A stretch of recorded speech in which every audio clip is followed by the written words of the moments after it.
முதல் வாசகம். திருத்தூதர் பேதுரு எழுதிய முதல் திருமுகத்திலிருந்து வாசகம்.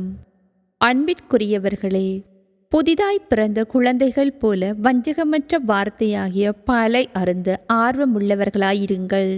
இதை அருந்துவதால் நீங்கள் மீட்பில் வளருவீர்கள். உயிருள்ள கல்லாகிய அவரை அணுகுங்கள்.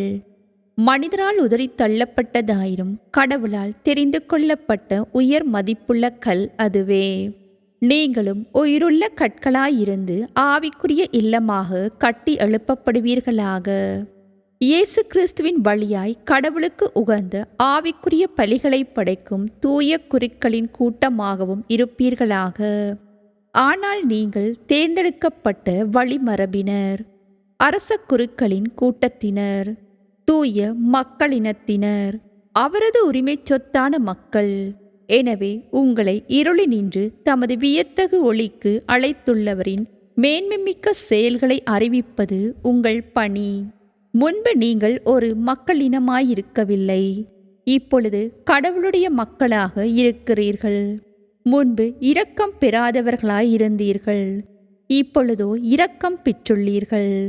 அன்பிற்குரியவர்களே, நீங்கள் அந்நியரும் தற்கால குடிகளுமாயிருப்பதால் ஆன்மாவை எதிர்த்து போர் புரியும் ஓநியல்பின் இச்சைகளை விட்டுவிடும்படி உங்களை வேண்டிக் கொள்கிறேன். பிற இனத்தினர் நடுவில் நன்னடத்தையுடையவராயிருங்கள். அவர்கள் உங்களை தீயவர்கள் என்று பழித்துரைப்பினும் உங்கள் நற்செயல்களைக் கண்டு கடவுள் சந்திக்க வரும் நாளில் அவரை போற்றி புகழ்வார்கள். இது ஆண்டவர் வழங்கும் அருள்வாக்கு. புனித மாற்கு எழுதிய நற்செய்தியிலிருந்து வாசகம். அதிகாரம் 10, இறைவசனங்கள் 46 தொடக்கம் 52 முடிய. அக்காலத்தில் இயேசுவும் அவருடைய சீடரும் எரிகோவுக்கு வந்தனர். அவர்களும் திரளான மக்கள் கூட்டமும் எரிகோவை விட்டு வெளியே சென்றபோது திமேயுவின் மகன் பர்த்திமேயு வழியோரம் அமர்ந்திருந்தார். பார்வையற்ற அவர் பிச்சை எடுத்துக் கொண்டிருந்தார். நசரேத்து இயேசு தாம் போகிறார் என்று அவர் கேள்விப்பட்டு, இயேசுவே, தாவீதின் மகனே, எனக்கு இரங்கும் என்று கத்தத் தொடங்கினார். பேசாதிருக்குமாறு பலர் அவரை அதட்டினர். ஆனால் அவர், தாவீதின் மகனே, எனக்கு இரங்கும் என்று இன்னும் உரக்க கத்தினார். இயேசு நின்று, அவரை கூப்பிடுங்கள் என்று கூறினார். அவர்கள் பார்வையற்ற அவரை கூப்பிட்டு, துணிவுடன் எழுந்து வாரும், இயேசு உம்மை கூப்பிடுகிறார் என்றார்கள். அவரும் தம் மேலுடையை எறிந்துவிட்டு குதித்தெழுந்து இயேசுவிடம் வந்தார். இயேசு அவரை பார்த்து, உமக்கு நான் என்ன செய்ய வேண்டும் என விரும்புகிறீர் என்று கேட்டார். பார்வையற்றவர் அவரிடம், ரபூனி, நான் மீண்டும் பார்வை பெற வேண்டும் என்றார். இயேசு அவரிடம், நீர் போகலாம், உமது நம்பிக்கை உம்மை நலமாக்கிற்று என்றார். உடனே அவர் மீண்டும் பார்வை பெற்று அவரை பின்பற்றி அவருடன் வழிநடந்தார். இது கிறிஸ்து வழங்கும் நற்செய்தி. கிறிஸ்து இயேசுவுக்குள்ளே பிரியமான சகோதர சகோதரங்களே, இன்றைய நற்செய்தியிலே நாங்கள் பார்க்கின்றோம், ஆண்டவர் இயேசு பார்த்திமேயு என்கின்றவரை அவருக்கு பார்வை கொடுப்பதையும் ஆண்டவர் இயேசுவினுடைய வல்லமை அங்கு வெளிப்படுவதையும் நாங்கள் இன்றைய நற்செய்தியிலே பார்க்கின்றோம். வழியோரமாக இருந்து பிச்சை கேட்டுக்கொண்டிருந்த பார்த்திமேயு அங்கு, ஆண்டவரே, தாவீதின் குமாரனே, என் மீது இரக்கம் வையும் என்று சொல்லி கத்திய போது ஆண்டவர் இயேசு அங்கிருந்தவர் சீடர்களை பார்த்து அவரை கூப்பிடுங்கள் என்று சொல்லி பார்த்திமேயுக்கு பார்வை கொடுப்பதை நாங்கள் பார்க்கின்றோம். அன்றைய காலகட்டத்திலே நாங்கள் பார்க்கின்றோம், ஆண்டவருடைய திருச்சபையையும் அவருடைய போதனைகளையும் இருமாப்போடு எதிர்த்தவர்கள் பரிசேயர்கள், சதுசேயர்கள் மற்றும் மறைநூல் அறிஞர்கள் ஆண்டவர் இயேசுவினுடைய போதனையை இருமாப்போடு இவர் எதை போதிக்கின்றார் என்று கேள்விக்கு உள்ளாக்கி நம்முடைய திருச்சபையை இழிவுபடுத்தியவர்கள்.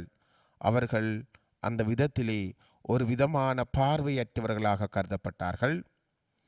மீண்டுமாக நாங்கள் பார்க்கின்றோம், எம்முடைய சமுதாய வாழ்விலும் பலர் நாங்கள் எம்முடைய சமயத்தை மட்டும் பின்பற்றி நாங்கள் நேர்மையாளராக வாழ்ந்துவிட்டால் போதும், அதுவே எங்களை மோட்ச ராட்சியத்துக்கு கொண்டு செல்லும் என்கின்ற அந்த சிந்தனையோடு வாழ்ந்தவர்கள். அது அவர்களுக்கு ஒரு வகையான பார்வையற்ற தன்மையாகவே இருக்கின்றது. அதே போல இன்று நாங்கள் பார்க்கின்றோம், நம்முடைய சமுதாய வாழ்விலே நாங்கள் பலரை வெளுத்துவதற்கு கடைப்பிடிக்கின்ற சீர்கேடான முறைகள், நேர்மையற்ற வழிகள், நேர்மையற்ற முறைகள், அநீதிகள், மற்றவர்களை எப்படியாவது இந்த இடத்திலே இருந்து தூக்கி எறிய வேண்டும் என்று நினைக்கின்ற தன்மைகள் எல்லாம் நாங்களும் ஒரு விதத்திலே பார்வையற்ற மனிதர்களாக இருக்கின்றோம். ஆகவே இந்த பார்த்திமேயு பார்வையற்று இருந்தது, அவர் குருடராக இருந்தது, இன்று எங்களையும் பல பேரையும் நாங்கள் எங்களுடைய பார்வையற்ற தன்மையை சிந்திக்க அழைத்து நிற்கின்றது. ஆகவே நாங்கள் பல இடங்களிலே, பல சமயங்களிலே, பல நிகழ்வுகளிலே, பல சிந்தனைகளிலே நாங்கள் பார்வையற்றவர்களாக இருக்கின்றோம். அதிலிருந்து நாங்கள் பார்வை பெற்றவர்களாக மாற, ஆண்டவர் எங்களுக்கு பார்வை தர, நாங்கள் தூய சிந்தனையோடு, நல்ல சிந்தனையோடு மற்றவர்களை நீதியான முறையிலே வழி நடத்துகின்ற அந்த பார்வையை ஆண்டவர் எங்களுக்கு தர வேண்டும் என்று மன்றாடுவோம்.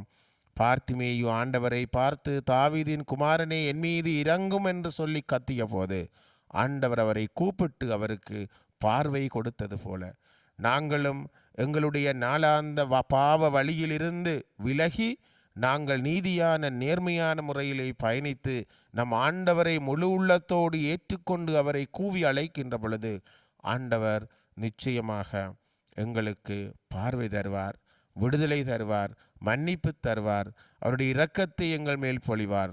ஆகவே நானும் நீங்களும் அந்த பார்வை பெறுவதற்கு தயாராக இருக்கின்றோமா? ஆண்டவர் இயேசு பார்வையை கொடுப்பதற்கு தயாராக இருக்கின்றார். ஆனால் என்னுடைய பக்கத்திலே, உங்களுடைய பக்கத்திலே அந்த பார்வையை நாங்கள் பெற்றுக்கொள்வதற்கு தயாராக இருக்கின்றோமா என்று இன்றைய நாளிலே சிந்திப்போம். ஆமேன்.